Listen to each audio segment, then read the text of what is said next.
Hey, let's jump right into it with our special guest tonight. We've got with us Bill Mims, W2 at WCM. How you doing, Bill? I'm doing real well. Thanks a lot, Tom. Thanks for having me, and I'm glad to be here. Well, I'm so glad to have you guys on, and you're with the Vienna Wireless Society out there, right? Yep, that's right. And I'm a member you of the know, Vienna Wireless Society, and excuse me, and we're the ones that are sponsoring a special event later on this month to talk about the first voice transmission by wireless radio. well, you know, and you and I hooked up through Michael Coulter here. Michael, I think, forwarded me your note, and we hooked up here. And I'm glad Michael sent me that note. In fact, I didn't realize it's the same group, but I'm going to be speaking at your Vienna Wireless Society in about 3 or 4 weeks, I guess, in January. I'm going to be talking about pico balloons and whatever you guys want to talk about there. So that's cool. Yeah, we're looking forward to that, and we're going to be honored to have you there. We also had, let me say hello to Michael. I'm glad he's here tonight. Michael's a good friend, and I remain hopefully optimistic about Hamvention this year. So I'm glad that Michael is not part of the team to bring that, hopefully bring Hamvention into operation this year. And as far as the Vienna Wireless Society is concerned, we are really looking forward to hearing from you, Tom. We have several people who are interested in balloon launches, and I told you this earlier, but I'll just say quickly that a few years ago, our club launched several balloons, not pico balloons, but much larger balloons with heavier payloads. And the problem that we ran into was one of our launches ended up taking off right through the approach path to Washington National Airport. So that pretty much ended our balloon adventure. So that is why you haven't had any more launches in the last 10 years. Is that right? Right. Yeah. It's been almost 10 years. Yeah. Oh, wow. Well, so we're going to learn a little bit more about balloon launches from you, and hopefully we can do a better job with our next one. Well, you were really flying in some restricted airspace, let me tell you. We have a friend that teaches school, and they're wanting to put some balloons up, but they're limited to 1,000 feet tethered. They cannot launch. So, hey, that rule may have come in because of what you guys did. I don't know.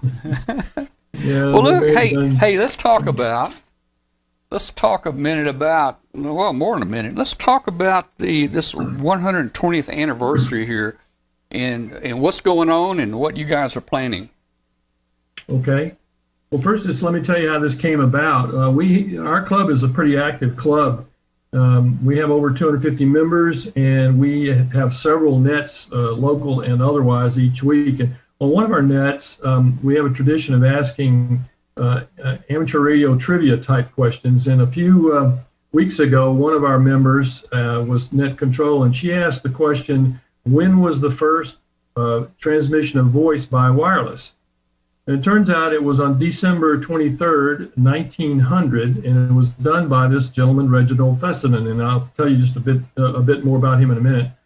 And then it struck us that as the club is always looking for some fun activities, and we do special events from time to time. We hadn't done one in a couple of years. So we decided to do this to celebrate this event because it occurred just a few miles south of here on Cobb Island in the Potomac River.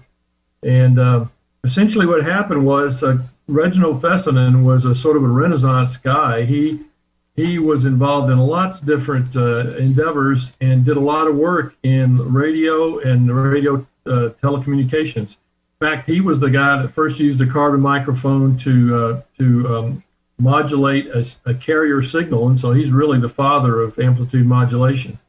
I could go on about him, but let me just say that what happened on December 23rd, 1900 was he set up a couple of antennas about a mile apart on Cobb Island, and he used a sort of a makeshift rotating spark generator to generate essentially a steady wave, and he modulated that wave with his voice. And it was received and heard a mile away. So that meant that was the first time that voice transmission was carried over a wireless system. So since that was 120 years ago, this coming December 23rd, we thought it was a great opportunity to have a special event, and that's what led us to this point. I hope that was understandable. Yeah. And you know what amazes me, I've been licensed almost 60 years. I go back pretty close to this. It's kind of scary thinking that it wasn't that many years before I got my license that you're halfway down there. Yeah, it wasn't that many years before I got my license that we didn't have good radio. Yeah. Man. There you go. I could tell you more about Reginald Fessenden, but he was quite a guy who developed a number of other important radio-related. There you go. There's his biography. A couple of other radio-related inventions. In fact, he developed an oscillator, which was called originally the Fessenden oscillator, which was the basis of sonar, which was used by the Navy, especially in the submarine warfare. So there you go. That's a little bit of the story of Fessenden. He was quite a guy. He never actually got a degree from a university, but he taught at two universities. He was a professor of electrical engineering at Purdue University, and he was head of the department at what became Pittsburgh University. So without a whole lot of formal education, as a sort of a self-taught guy, he ended up being quite a factor in the early days of electrical engineering. Yeah. Now we can. This link was off of your Vienna Wireless Society homepage. If anybody wants to check this out a little later, let me go back here. There's your there's you guys' homepage for the Vienna Wireless. It's just viennawireless.net, and there's a link here to this event. Hey, you're going to send out some QSL cards and stuff, right? Let's see. Yep. Yeah, I got some nice cards made up. Here we go. Yep, that's the front of the card. And a little map showing where Cobb Island is. And that marker is located on Cobb Island, not far from the spot where he did this feat. How close to that spot are you going to be operating? Well, we have one guy. In fact, it was interesting when you flashed by a picture of a red Jeep on our webpage there. We call that the Mad Max. We have one member who is a UHF VHF contester, and that Jeep has an amazing set of antennas on it. And he's going to take that thing to Cobb Island sometime during the week and operate VHF, UHF, in every mode he can. So hopefully we'll be very close to the spot where this actually happened. Nice. So Bill, this and when is this event going to happen? What period? Okay, thank you for asking. That's a great question. It's starting on December 18th through the 24th. We will finish up at midnight Greenwich, which would be 7 p.m. local time on the 24th. And I'm glad you brought up the webpage, because that's where you can find out when someone will be on the air. We're going to try and operate on as many modes, as many bands as we can throughout the day in 2-hour blocks. And if you go to our website, viennawireless.net, once once the special event begins, you'll see when people are going to be operating in what mode and what band. So look for us and come help us build up some pileups. Well, that'll be cool. I'm gonna try to work you guys. So during that time period, and how do you get? If you just work you, do you have to send a QSL card in to you? Do you have to self-addressed envelope? What do you guys? Any requirements? Yeah. First of all, we are going to confirm everything via Logbook of the World. But if you want a physical card, we're happy to provide one. There's the back of the card there. All you need to do is send us your request with a self-addressed stamped envelope to that address that's on the bottom of the card there. It's also on the website, and we will send you a card. Well, that's cool. I'm gonna try to get one, and it'd be interesting working you guys. And as I mentioned earlier in the beginning of the show, I've never heard of this person before, and I thought I was pretty much in radio all my life. But it's interesting to hear stories about people like this. Yeah, I think so too. And in fact, as I was talking with you earlier, Tom, one of the things that made this an important event for me is that we as amateur radio operators stand on the shoulders of some great people. And a lot of people, as Alan said earlier, have heard of people like Marconi and Heinrich Hertz and Maxwell and those folks. But there's a lot of other people that we owe a debt to who are almost unknown, like this gentleman, Reginald Fessenden. But he was quite a guy.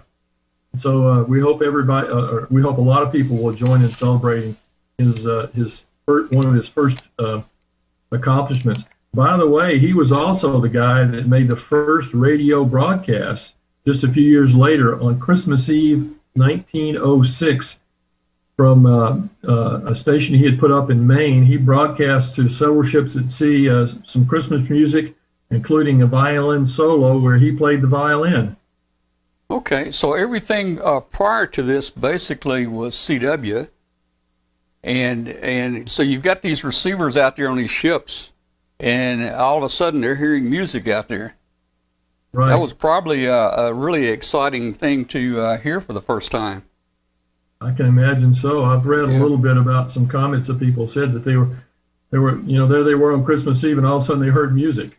Let's jump back. Let's jump back here again to Vienna Wireless here, and see if there's any questions out there in the chat room or anybody want to ask a question.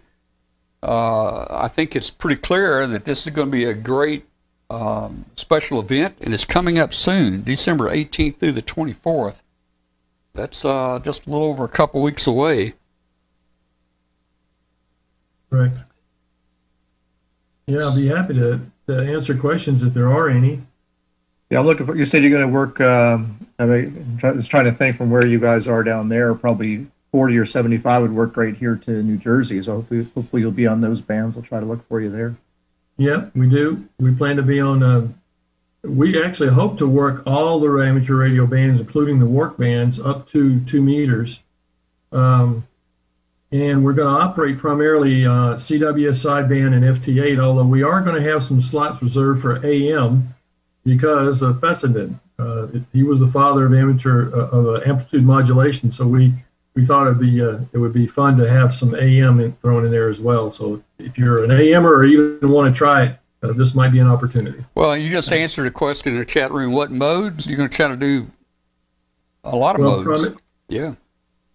Primarily CW, sideband, and FT8, although we do have some members who are going to operate, or I think are going to operate PSK 31, and we do plan to operate AM, as I said.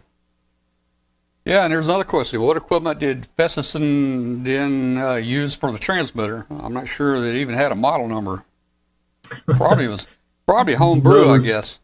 It was a homebrew. I am probably not the best person to answer that because I'm not really a very technical guy, but my understanding is he had developed a system to create a rotating spark generator because he was trying to generate a continuous wave.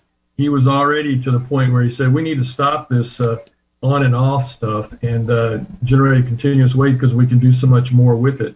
And that was what happened. He was able to use a rotating spark generator and generate something approximating a continuous wave, which he then modulated.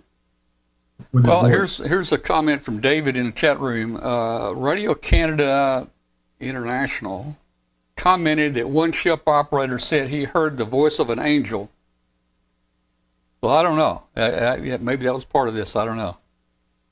Well, he did play some music, some recorded music, and I'm not sure what that was. It might have been a female voice that sounded like an angel. Yeah, it could have been. Oh, man. All right. Well, look, hey, man, thanks so much for bringing this to us. Hey, how can people, if they need to get in touch with you, how's the best way for them to get in touch with you? Please send your comments, questions, suggestions, requests, whatever to me. And you can reach me in my call sign at arrl.net. That's Whiskey 2, Whiskey Charlie Mike at awrl.net, and I'll be glad to get back to you as soon as possible. We invite everybody to join us. We hope we have some big pileups. And we appreciate the opportunity to be here on the Roundtable. You have developed quite a program here, Tom, and I'm honored to be part of it. Thank you for allowing us to be on.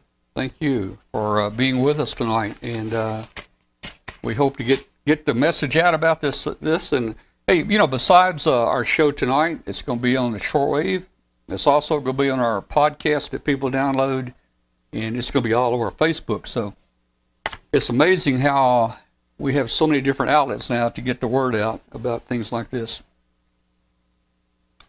Yeah, all right, man. You're lucky. Well, thanks so much, and feel free to stay with us tonight. And if there's anything coming up and you want to jump in and talk about it or comment, please do.